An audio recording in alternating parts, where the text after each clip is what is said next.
ദീപിക പത്രത്തിന്റെ 140ാം വാർഷികാഘോഷത്തിന്റെ ഭാഗമായി കണ്ണൂർ താലൂക്ക് തല ആഘോഷം പള്ളിക്കുന്നിലെ ഓഫീസ് കോൺഫറൻസ് ഹാളിൽ നടന്നു. പ്രശസ്ത എഴുത്തുകാരൻ ബിനോയ് തോമസ് ഉദ്ഘാടനം നിർവഹിച്ചു.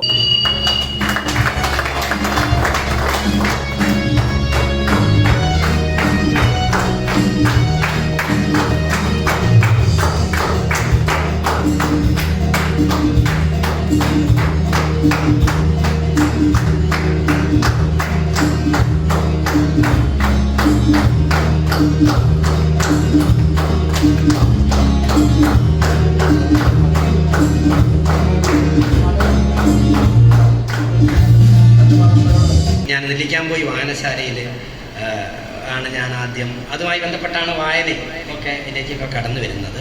അത് ഒരച്ഛൻ സ്ഥാപിച്ചു, കുന്നേലച്ഛൻ സ്ഥാപിച്ച ആ വായനശാലയിൽ നിന്നാണ് ഞാൻ ഇതിലേക്കൊക്കെ കടന്നു വരുന്നത്. അവിടെ മാതൃഭൂമി ആഴ്ചപ്പതിപ്പാണ് വന്നുകൊണ്ടിരുന്നത്. അപ്പോൾ മാതൃഭൂമി ആഴ്ചപ്പതിപ്പിൽ ഒരു ബാലപംക്തിയിൽ ഒരു കഥ എഴുതുക, അതാണ് എല്ലാവരും ആഗ്രഹിക്കുന്ന ഒരു കാര്യം. എഴുത്തുകാരാണ് ആഗ്രഹിക്കുന്ന എല്ലാവരും. ആ ഒരു ലെഗസി, മാതൃഭൂമിയുടെ ഒരു ലെഗസി. അപ്പോൾ ഞാനൊരു കഥ എഴുതി അയച്ചു. ആ അയച്ച കഥ എന്തെങ്കിലും പബ്ലിഷ് ചെയ്ത് വന്നു. അന്നേരം 100 രൂപ കിട്ടി. അപ്പം ഞാൻ വിചാരിച്ചേട്ടാ ഇത് കൊള്ളാം, എഴുതുന്ന പണി പൈസ കിട്ടുന്ന പരിപാടിയാണ്. പിന്നെ അങ്ങനെ 2 ആഴ്ച ബാലപംക്തിയിൽ അയച്ച ആ ബാലപംക്തി കാലഘട്ടം കഴിഞ്ഞ് അത് കഴിഞ്ഞ് വിഷുപ്പതിപ്പ് മത്സരം മാതൃഭൂമിയുടെ തന്നെ 25,000 രൂപ സമ്മാനം കിട്ടുന്നു എന്ന് പറഞ്ഞ് അത് കഴിഞ്ഞാൽ ഞാനത് വിട്ടു. അപ്പോൾ ഒരു വിഷുപ്പതിപ്പിലേക്ക് ഒരു കഥ അയച്ചു. അതിനെനിക്ക് സമ്മാനം കിട്ടിയില്ല. അതോടെ ഞാൻ കഥ എടുത്ത് അവസാനിപ്പിച്ചു. പിന്നെ ഞാൻ ആകാശവാണിയിൽ നാടകം, അതൊക്കെ കാശ് റെഡി കിട്ടും. KCYM കലോത്സവത്തിന് തെരുവ് നാടകം ഞങ്ങൾ നെല്ലിക്കാംപോയി ഒരു ഘട്ടത്തിൽ ഈ രൂപതയിലെ ഏറ്റവും 2-3 വർഷത്തോളം നെല്ലിക്കാംപോയി അതിരൂപത, ഞാൻ KCYM പ്രസിഡന്റ് ആയിരിക്കുമ്പോൾ നെല്ലിക്കാംപോയി ഇടവക അതിരൂപതയിലെ ചാമ്പ്യന്മാരാണ്. ഞങ്ങളെ എങ്ങനെയാണെങ്കിൽ ഒരു 10-100 പോയിന്റ് വ്യത്യാസത്തിലൊക്കെയാണ് ഞങ്ങൾ എതിരാളികളെ തോൽപ്പിക്കുന്നത്. അത്രമാത്രം ചാമ്പ്യന്മാരായിട്ട് ഞങ്ങൾ അങ്ങനെ തെരുവുനാടകം എഴുതുക, അങ്ങനെ മോണാക്ട്, പ്രസംഗം. ഞാൻ അൽത്താരബാലൻ തൊട്ട് അവസാനം 2006 നെല്ലിക്കാംപോയി പള്ളി പെരുന്നാളിന് ബൈബിൾ നാടകം അവതരിപ്പിച്ചത് വരെ ആ ഒരു ഘട്ടം വരെ ഞാൻ പൂർണ്ണമായും എൻ്റെ രൂപീകരിക്കപ്പെട്ട വഴിയാണ് ഞാൻ പറഞ്ഞത്. അപ്പോഴൊക്കെ മാതൃഭൂമിയിൽ ഒരു കഥ വരുന്നാൽ മാത്രമേ ലോകം സാഹിത്യകാരനായിട്ട് അംഗീകരിക്കൂ, മലയാളി നമ്മളെ സാഹിത്യകാരനായി അംഗീകരിക്കുകയുള്ളൂ. അല്ലാതെ നമ്മളെ പണ്ട് പറഞ്ഞ പോലെ പൊട്ടക്കുളത്തിൽ പുളവൻ ഫണീന്ദ്രൻ, കാട്ടാളരിൽ കാപ്പിരി കാമദേവൻ, കട്ടക്കയം ക്രൈസ്തവ Kalidasan.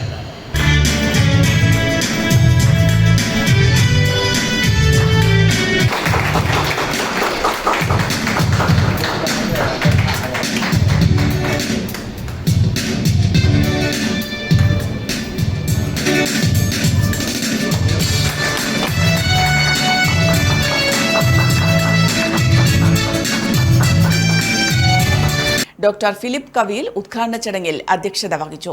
Father Jobin Valiyaparambil, father Joy Kattiyankal, George Thayyil, father Vipin Vemmenikattayil, Navas Methar തുടങ്ങിയവർ സംസാരിച്ചു. കലാപരിപാടികളും നടന്നു.